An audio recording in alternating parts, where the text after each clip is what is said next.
नमस्कार शेतकरी बंधू आणि भगिनींनो, मी दत्ता सोनकांबळे तुमचं सर्वांचं गोविंद डेअरी अंतर्गत स्वागत आहे।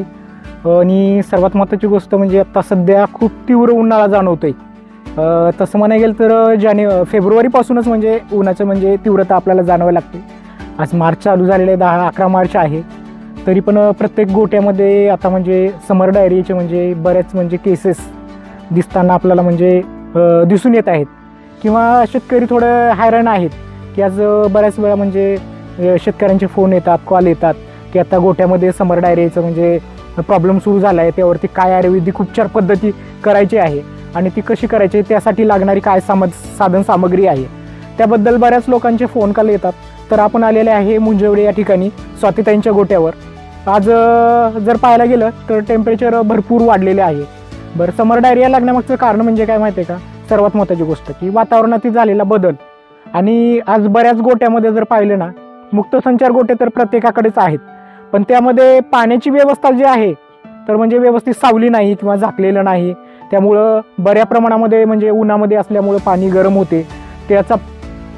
ते पाणी पिल्यानंतर जनावरांना म्हणजे समर डायरियाचे वगैरे म्हणजे लक्षणं वगैरे दिसून येतात किंवा टेम्परेचर असेल व्यवस्थित रमत करत नसतील किंवा दुसरी महत्त्वाची गोष्ट हिरवा चारा नाही, चाऱ्याची कमतरता आहे त्यामुळे सुद्धा, आणि गरम पाणी असल्यामुळं जनावर पाणी पिण्याचं प्रमाण कमी होते, त्यामुळे सुद्धा म्हणजे समर डायरियाचे म्हणजे गोट्यावर म्हणजे दिसून येत आहे।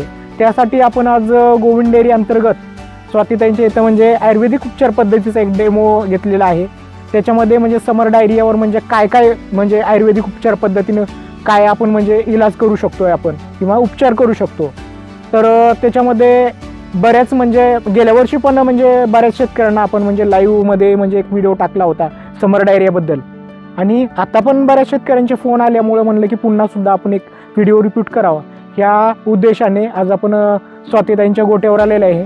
तर आयुर्वेदिक उपचार पद्धतीमध्ये काय काय म्हणजे साहित्य घ्यायचं आणि समर डायरियाबद्दल म्हणजे काय म्हणजे साहित्य घ्यायचं आणि कसं करायचं आणि कसं चारवायचं जनावरला, त्याबद्दल अधिक माहिती आपण प्रत्यक्ष स्वातीताईंकडून ऐकूया। नमस्कार, मी स्वाती विजय पवार, राहणार मंजवडी।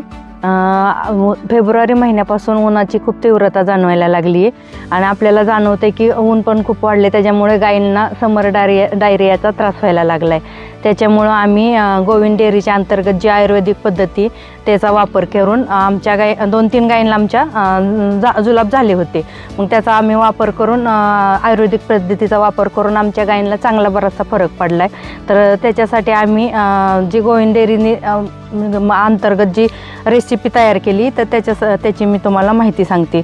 तर हे प्रत्येक एका गायीसाठी आहे। तर हे जिरं आहे, हे 10 ग्रॅम आहे।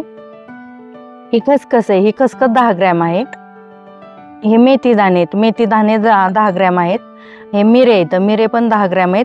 हळद आहे, हळद 10 ग्रॅम।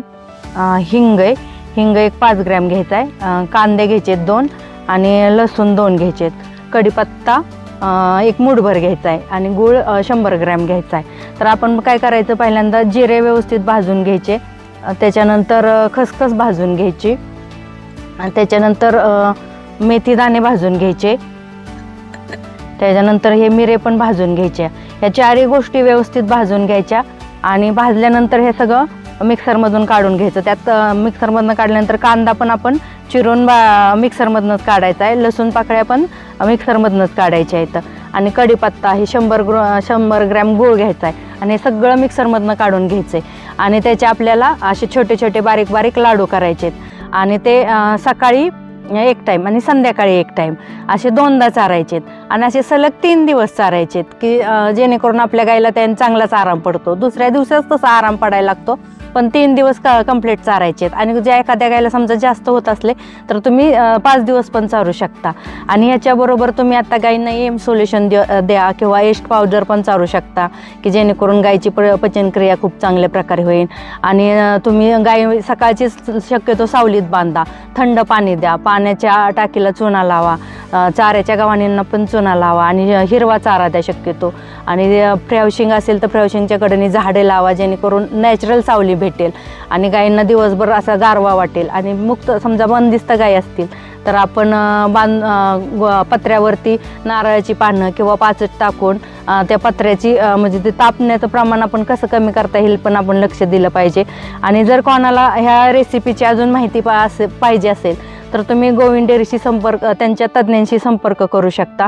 आणि या अजून पण ह्याच्यातनं वेगवेगळ्या म्हणजे प्रत्येक आजारावरती आपल्याकडे ह्याची रेसिपी आहे. आता सध्या फक्त जुलाबाचे खूप आपल्याला म्हणजे जुलाबाचा खूप प्रश्न भेडसावतोय, त्याच्यामुळे आपण जुलाबाचं दाखवतोय. पण प्रत्येक आजारावर आपल्याकडे रेसिपी आहे. कोणाला काय पाहिजे असेल तर गोविंद डेअरीचे तज्ज्ञांशी तुम्ही संपर्क करू शकता.